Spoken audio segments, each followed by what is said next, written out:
एक बहुत बहादुर, नेक, सखी और नरम दिल बादशाह था। वो अपनी मलिका सोफिया और शहजादी इशा के साथ रहता था। बादशाह को अपनी आवाम से बहुत मोहब्बत थी। वो हमेशा सबके साथ इंसाफ करता, खुद बाजार जाता और तमाम अशिया की कीमतें खुद मालूम करता, ताकि अंदाजा हो सके कि कोई दुकानदार किसी चीज को महंगे दाम तो नहीं बेच रहा। इसके इलाके के लोग ईमानदार थे और खुशहाल जिंदगी गुजार रहे थे, क्योंकि बादशाह अपनी आवाम का बहुत ख्याल रखता था। इसलिए आवाम भी अपने बादशाह से बहुत प्यार करती थी। जहाँ बादशाह बहुत रहम दिल और सखी था, वही वो बेईमान और धोखेबाज लोगों के साथ बहुत सख्ती से पेश आता था और उनको सख्त से सख्त सजा देता। यही वजह थी कि लोग इसके कहर से बहुत डरते थे और कोई भी बेईमानी करने का नहीं सोचता था। बादशाह अक्सर औकात अपनी मलिका सोफिया और शहजादी इशा के साथ तफरीह के लिए निकलता तो लोगों के लिए अपने खजाने लौटाते जाता, जिससे गरीब लोगों की मुश्किलात दूर हो जाती थी। हर महीने बादशाह अपने महल में दरबार लगाता, जिसमें दूर दराज से लोग आते और अपनी मुश्किलात और शिकायत बादशाह को बताते, जिस पर वो उनकी मुश्किलात को हल करता और उनके सवालात का भी हल निकालता। बादशाह की सखावत के चर्चे पूरी दुनिया में मशहूर थे। पास के गांव में बशीर नाम का एक कमियार रहता था, जो कि बहुत गरीब इंसान था और उसके पास खाना खाने के भी पैसे नहीं थे। वो परेशान हालत में चला जा रहा था कि इसे इसका एक दोस्त मिला। इसके दोस्त ने परेशानी का सबब पूछा तो बशीर ने कहा, भाई क्या बताओ, हालात बहुत खराब हो गए हैं। घर में खाने को भी कुछ नहीं बचा और न ही काम धंधा चल रहा, बस इसी वजह से परेशान हूँ। इस पर बशीर का दोस्त इसे कहता है, पास के इलाका का बादशाह बहुत सखी और नेक दिल है। वो गरीब लोगों की बहुत मदद करता है और कल ही वो अपना दरबार लगाने वाला है, तो तुम इधर चले जाओ, वो तुम्हारी मदद जरूर करेगा। इस पर बशीर अपने दोस्त को कहता है, भाई तुम्हारी बहुत मेहरबानी, तुमने मेरी बहुत बड़ी मुश्किल हल कर दी। मैं कल ही जाता हूँ और बादशाह से अपनी गरीबी को दूर करने की दरख्वास्त करता हूँ।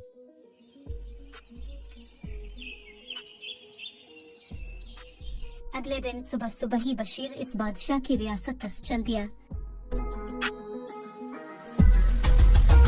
दोपहर के वक्त वो इस रियासत में पहुंच गया।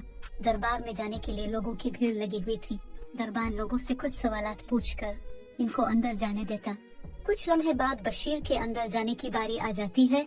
बशीर जब गेट पर पहुंचता है तो दरबार उसे रोक लेता है और कहता है, अंदर जाने के पैसे लगेंगे, लाओ जल्दी से मुझे कुछ पैसे दो और अंदर चले जाओ। भाई किस बात के पैसे, मेरे पास तो कोई पैसे नहीं है। देखो अगर अंदर जाना है तो पैसे तो देने ही पड़ेंगे, वरना इधर से चले जाओ, मैं तुमको अंदर नहीं जाने दूंगा। भाई तुम्हें अल्लाह का वास्ता है, मुझे अंदर जाने दो, मेरे पास तुमको देने के लिए कुछ नहीं है। मैं बहुत गरीब इंसान हूँ, मेरे पास खाना खाने के भी पैसे नहीं हैं और मैं बहुत मुश्किल से यहाँ पहुँचा हूँ। अच्छा अगर तुम्हारे पास पैसे नहीं हैं तो एक काम करो, जब तुम बादशाह के पास जाओ तो बादशाह तुम्हें जितना सोना दे तुम उससे ज्यादा सोना मांगना और फिर जितना भी सोना तुमको मिलेगा इसमें आधा सोना तुम मुझे दोगे। अगर तुमको ये शर्त मंजूर है तो मैं तुमको अंदर जाने दूंगा। ठीक है भाई, मैं तुमको आधा हिस्सा दे दूंगा, क्योंकि मेरे पास और कोई रास्ता भी नहीं, इसलिए मैं तुम्हारी शर्त मानने को तैयार हूँ। अब वो दरबान बशीर को अंदर जाने देता है। बशीर बादशाह की बारगाह में पहुंच जाता है और देखता है कि सभी लोग बादशाह को अपनी मजबूरी बताते हैं और बादशाह उनकी मदद करता है और उनको बहुत सारा सोना और पैसे देता है। कुछ देर बाद बशीर बादशाह सामने हाजिर होता है और बादशाह से कहता है, बादशाह सलामत, मैं पास के गांव से आया हूँ और बहुत गरीब इंसान हूँ। गुजर बसर बहुत मुश्किल से होता है। आपके बारे में बहुत सुना के आप बहुत सखी इंसान हैं और गरीबों की मदद करते हैं। मुझे भी आपकी मदद की जरूरत है ताकि मैं अपना गुजर बसर कर सकूं।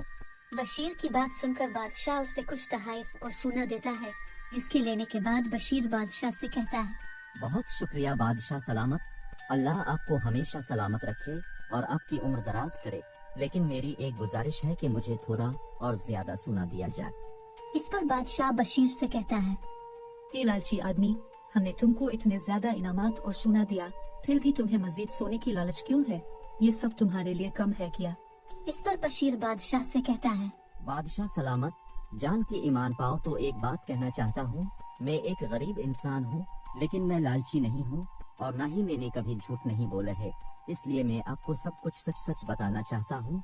जब मैं महल के गेट पर आया तो दरबान ने अंदर आने के लिए मुझसे कुछ रकम का मुतालबा किया, और अदा न करने की सूरत में मुझे अंदर आने से रोक दिया। ये बात सुनकर बादशाह गुस्से से आग बबूला हो जाता है और बशीर से कहता है, मुझे सारी बात तफसील से बताओ। मेरी हुकूमत कोई भी इंसान धोखेबाजी करेगा तो मैं उसको सख्त से सख्त सजा दूंगा, और अगर तुमने मुझसे कुछ छुपाया तो मैं तुम्हें भी कैद कर दूंगा। बादशाह सलामत, मेरे पास दरबान को देने के लिए पैसे नहीं थे, तो फिर दरबान ने मुझे कहा कि बादशाह से ज्यादा सोने की गुजारिश करना, और जब तुम्हें सोना मिल जाए तो इसमें से आधा हिस्सा मेरा होगा। मेरे पास पैसे नहीं थे, इसलिए मुझे इसकी ये बात माननी पड़ी। इसके अलावा मैं क्या कर सकता था? मेरे पास कोई और रास्ता नहीं था। इस दरबान को फौरन मेरे सामने पेश किया जाए।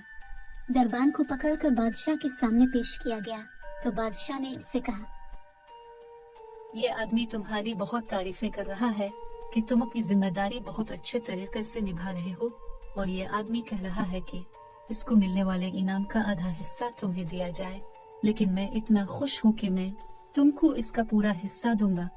यह सुनकर दरबान बहुत खुश हो जाता है और बादशाह का शुक्रिया अदा करता है, जिस पर बादशाह कहता है, क्या तुम जानना नहीं चाहोगे कि मैंने इस आदमी को क्या इनाम दिया है? मैंने इस आदमी को 50 कूड़े मारने का हुक्म दिया है, और अब ये कूड़े तुमको मारे जाएंगे। इस पर दरबान को अपनी गलती का एहसास हो जाता है और वो रो रो कर बादशाह से माफी मांगता है, लेकिन बादशाह उसे माफ नहीं करता और कहता है, अगर आज तुमको सजा न दी तो बाकी लोग भी ये काम करेंगे, इसलिए तुमको इसकी सजा जरूर मिलेगी, ताकि आइंदे कभी भी कोई ऐसी हरकत करने की जरूरत न करे।